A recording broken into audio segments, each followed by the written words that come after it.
Private sector में। तो बाबा साहब ने जब ये कहा था कि उद्योगों का, कृषि का, बीमा का, सबका एक तरह से स्टेट कंट्रोल में हो, तो मित्रों, दोस्तों, ये बात आज के नेताओं को कैसे नेताओं ने भुला दी है, हमारे ओबीसी के, दलित समाज के, आदिवासी समाज के, ये उनसे आपको पूछना चाहिए।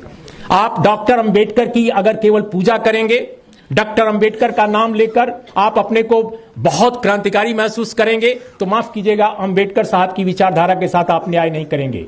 अंबेडकर साहब के साथ न्याय, उनकी विचारधारा के साथ न्याय तब होगा जब आप उनकी तरह तर्कशील बनिए, उनकी तरह विवेकशील बनिए, उनकी तरह सवाल उठाइए, उनकी तरह संघर्ष कीजिए।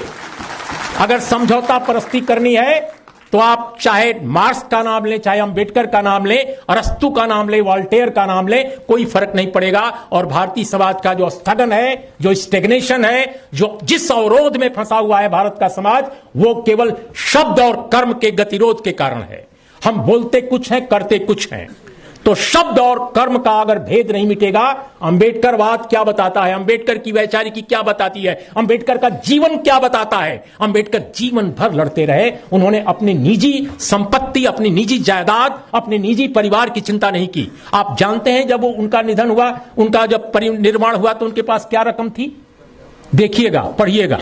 तो मेरा यह कहना है मित्रों कि अगर आपको सचमुच ईमानदारी से लड़ना है, देखिए हम लोगों की उम्र, हम लोग 60 के पार के लोग हैं, लेकिन आपकी जनरेशन को रहना है।